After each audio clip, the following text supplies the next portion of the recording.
Bonjour à tous et merci beaucoup pour ce matin. Je suis tombé sur la page Facebook de David Beillard. David Beillard était en train de commenter sur l'histoire d'Olivier Kamitatu. Il nous a donné un peu quelques éléments sur la profondeur. Vous pouvez aller sur ce compte Facebook, cliquez seulement David Beillard et vous allez lire. Alors, David Beillard dit ceci. Il dit que le problème d'Olivier Kamitatu a commencé avec la démission de Sonia Kamitatu, sa fille, de l'ancien, c'est la fille de l'ancien président de l'Assemblée nationale, Olivier Kamitatu. Elle a démissionné. Et alors, de l'ensemble de Moïse Katumbi. Elle a démissionné.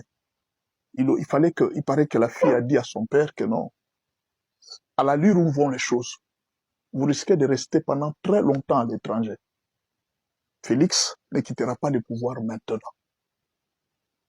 Vous risquez de rester pendant très longtemps. Et les conditions de vie, vous connaissez vous-même, comme les Mobutistes étaient partis. Est-ce que tu les as vus revenir facilement? Tu risques de rester là, à ne rien avoir, et puis tu vas rester comme ça. Mieux vaut rentrer au pays, trouver des conditions pour rentrer au pays. Alors la fille a commencé d'abord par démissionner. Une semaine après la démission de Sonia Kamitatu, la fille de l'ancien président Olivier Kamitatu, il y a quelque chose qui s'est passé. Elle a démissionné une semaine après. Nous apprenons que Olivier Kamitatu a reçu son passeport. Mais qu'est-ce qui s'est passé? Est-ce qu'Olivier Kamitatu a aussi démissionné de l'ensemble? Non. On a vu dernièrement Moïse Katumbi faire la réconciliation avec qui? Avec Kalonda, Idi Kalonda. Moïse Katumbi les a mis ensemble, ils ont fait la réconciliation. C'est-à-dire qu'il n'y a rien. On ne sait pas si Olivier Kamitatu a quitté Moïse Katumbi, on ne peut pas être sûr. Mais les politiciens politiques, tout est possible. On ne peut pas dire que non, ce sont des politiciens, ils sont sains, non, ils sont parfaits, non. La vérité ne se trouve qu'à l'église, pas en politique. En politique, il n'y a pas de vérité. En politique, ce sont des coups bas. Alors, il paraît, d'après David Beillard, que Olivier Kamitatu, ancien président de l'Assemblée nationale, pour prendre ses distances avec Moïse Katumbi, il aurait demandé 10 millions de dollars qu'on lui donne et qu'on lui permette de vivre dans de bonnes conditions à Kinshasa et qu'on restaure son statut de l'ancien président de l'Assemblée nationale. Parce que c'est un ancien président de l'Assemblée nationale. Qu'on restaure son statut de l'ancien président de l'Assemblée nationale. Parce qu'il paraît qu'à Kinshasa, il n'a ni maison, ni où pour vivre. Et alors, c'est la condition qu'il a posée. Je m'excuse, l'information ne vient pas de moi. Vous allez dire, pasteur, oh, mentez. Non, non. Allez sur la page de David Beillard, vous allez retrouver l'information. Il aurait demandé 10 millions de dollars américains, une garantie qu'il va vivre à Kinshasa selon son rang, son ancien rang de chef de corps. Donc, il ne pouvait pas être seulement content d'un simple passeport. Il a droit à un passeport diplomatique. La République démocratique du Congo respecte les anciens chefs de corps. Aussitôt dit, aussitôt fait.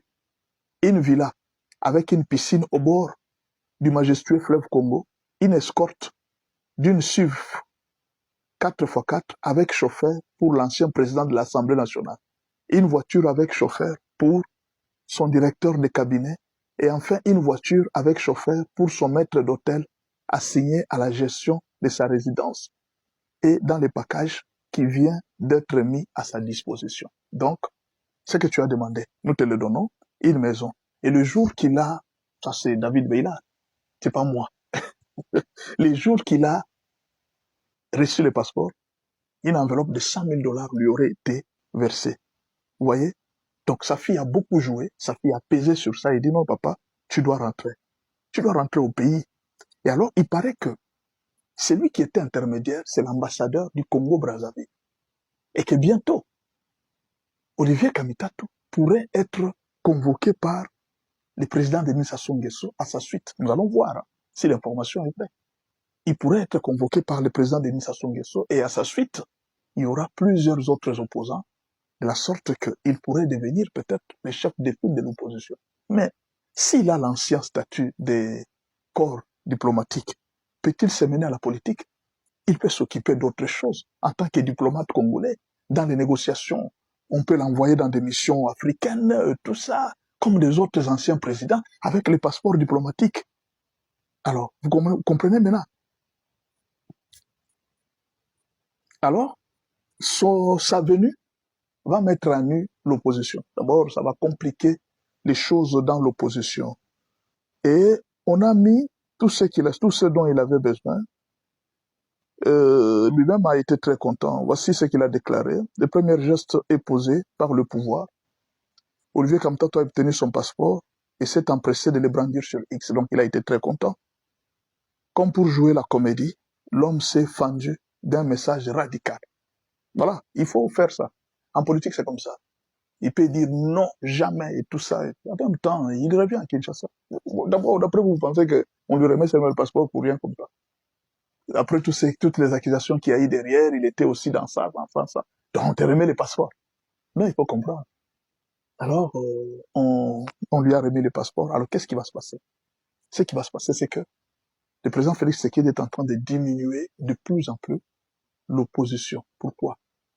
Parce que vous avez suivi Bolo Djoa. Qu'est-ce qu'il a dit? Il a dit quoi? Nous avons été il a démissionné de 64. Alain Bolo Djoa. Hein? Il a démissionné de 64. Qu'est-ce qu'il a dit? J'ai remarqué que ce gens, ils n'avaient pas la vision, quand on a fait ces 64, de combattre le pouvoir. Mais ils étaient là pour combattre pour le poste. Il a même parlé, il a dit que non, voilà, si réellement c'est une opposition, pourquoi il me demande de cotiser? Pourquoi pour l'opposition, il faut recevoir l'argent pour faire sortir la population dans la rue? Donc, pour faire sortir la population dans la rue, il fallait cotiser. C'est quelle politique où il faut cotiser pour faire sortir la population dans la rue? Ça, c'est Alain Bolo Djoa qui dit ça. De plus en plus, nous sentons que, comme de l'autre côté, on donne l'argent. Mais qu'est-ce qui empêche que le pouvoir aussi leur mette à leur disposition l'argent qu'ils cherchent? Enfin, qu'on libère notre pays. Peut-être que Paul Kagame a mis beaucoup d'argent pour les opposants. Mais la RDC a aussi beaucoup d'argent. On peut mettre même cet argent à donner aux opposants. Venez, prenez l'argent si vous voulez. Mais essayons de nous battre pour libérer le pays. Si pour libérer le pays, faire taire les opposants, il faut mettre de l'argent en jeu, où est le problème? Ça peut sauver la vie des gens. Je pense que c'est la politique que le président est en train de faire. Pourquoi? Parce que les autres, ceux qui recrutent les opposants, ils donnent l'argent. Mais pourquoi le pouvoir ne veut pas aussi recruter les opposants? La même chose aussi. Si les Kagame recrutent les mercenaires, pourquoi le pouvoir ne veut pas aussi recruter les mercenaires?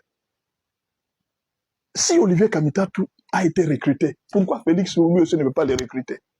La politique de recruter n'a pas commencé aujourd'hui. Ça s'est fait même partout. Aux États-Unis et dans le monde entier. Cette politique est la même. Même en France, on recrute. En France, des fois, on peut mettre sur ton dossier un dossier de la justice très compliqué pour que tu ne te représentes pas aux élections.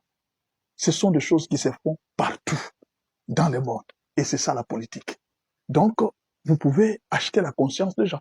Des gens qui aiment qu'on achète leur conscience. Ce qui était difficile parfois avec les politiciens, il y a des politiciens qui sont très difficiles, hein, comme Mandela. Il a été très difficile, on a acheté sa conscience, il a refusé. Mais il y a des gens qui acceptent. Ça, malheureusement. Maintenant, pourquoi? S'ils acceptent, pourquoi ne pas en profiter? Si c'est pour les biens du pays. Donc, si Olivier rentre, on lui donne une maison. Au lieu de rester en Belgique, là, il n'a pas de valeur, il n'a pas de maison, il n'a rien. Et que le pouvoir lui donne quelque chose. Je ne sais pas. C'est l'information que j'ai lue chez David Beila. Dites-moi si vous connaissez une maison d'Olivier Kamtato à Kinshasa. D'après David Beila, Olivier Kamtato n'avait rien. De rien. Une maison pour vivre dans de bonnes conditions, il n'en avait pas. D'où, comme il a un ancien député, il sera le bienvenu, on ne sait pas. Attendons voir. C'est ça la politique. Vous voyez, qu'est-ce que je vais vous dire? Un moment, nous essayons de nous entretuer. Moi, je suis des. Moi, je suis des. Nous nous entretuons, non? Vous-même, vous avez remarqué que nous nous entretuons.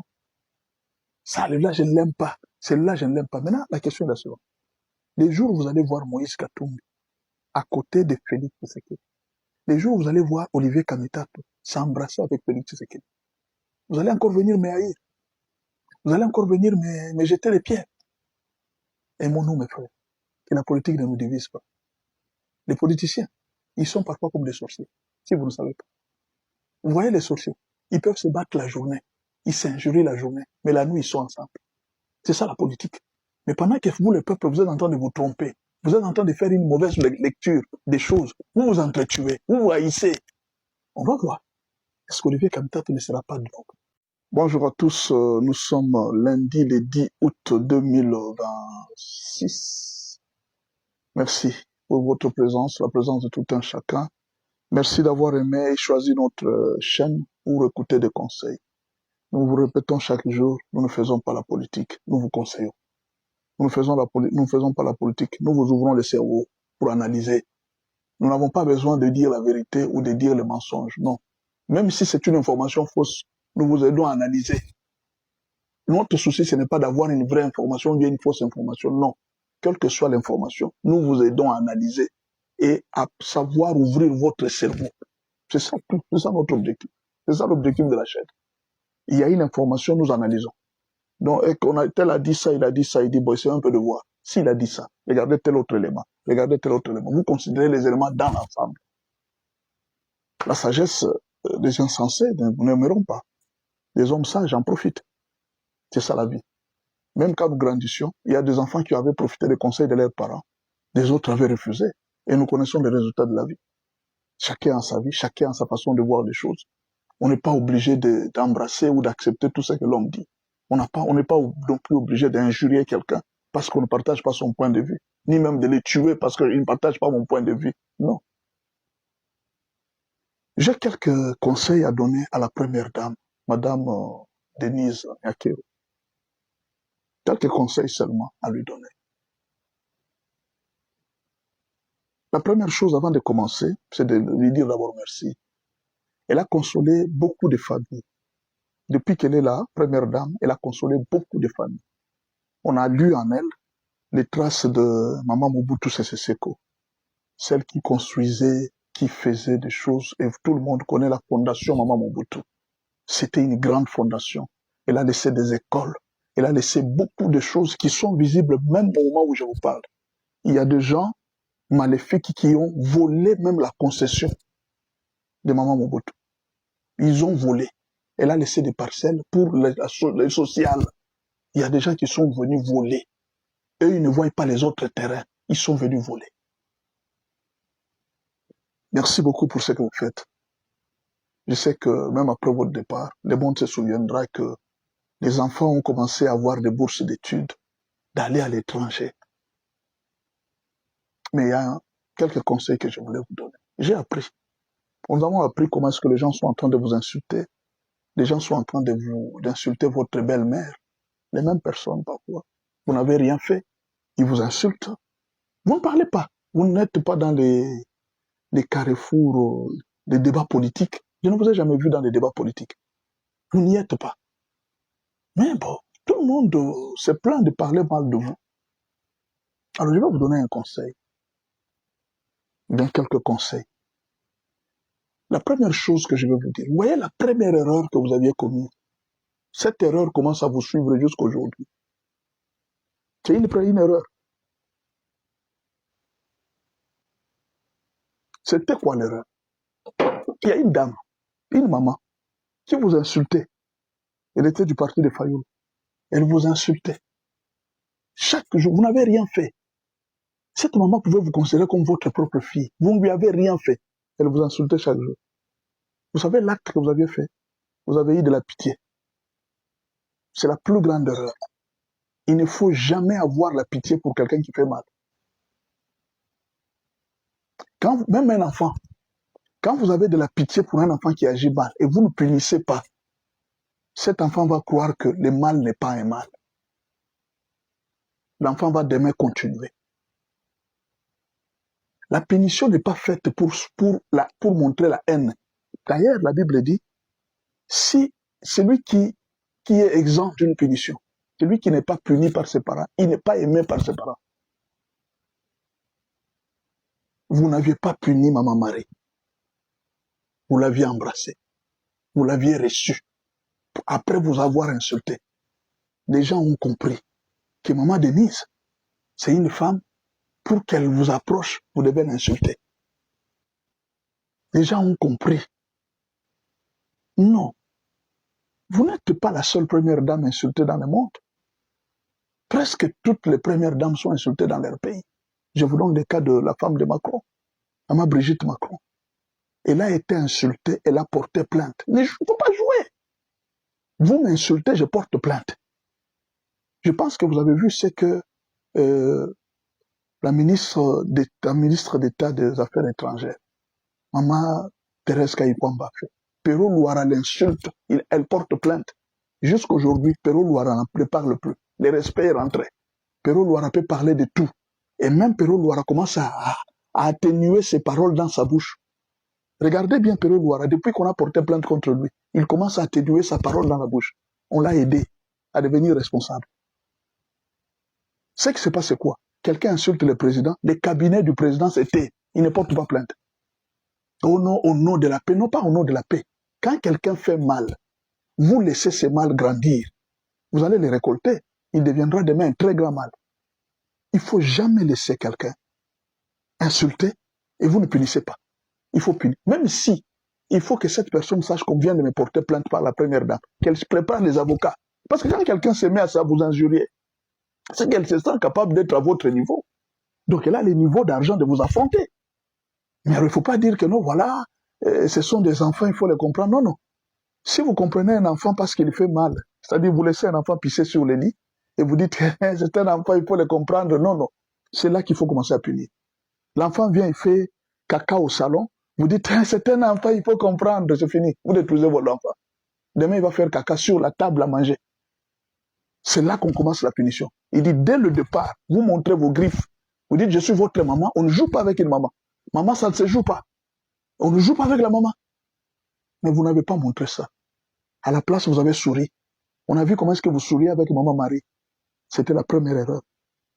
Ne l'acceptez pas. Ne le faites plus. Quand quelqu'un parle mal de vous, portez plainte. Que la personne aille en cas. Si, à la fin, cette personne, après avoir engagé les avocats, elle peut demander pardon et que vous pouvez pardonner, tant mieux.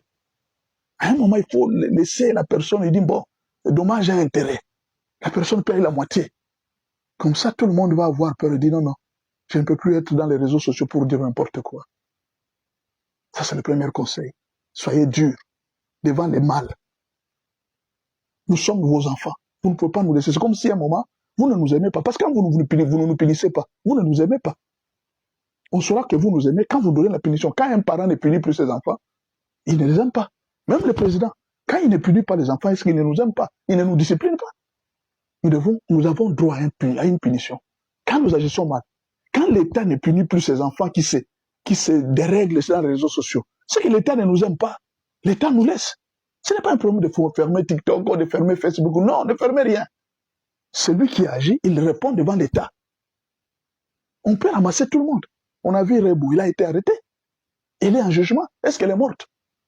Elle est citoyenne. Je crois que la fois prochaine, ça va lui tirer les oreilles. Est-ce qu'elle est morte? Donc Rebou n'est pas spéciale. Elle n'est pas spéciale. Elle est danseuse. Elle doit répondre. Tous ces journalistes qui font du bruit. Quelqu'un a mal parlé. Chacun doit être responsable de ce qu'il dit devant les réseaux. Nous tous ceux qui parlons, nous devons être responsables de nos paroles.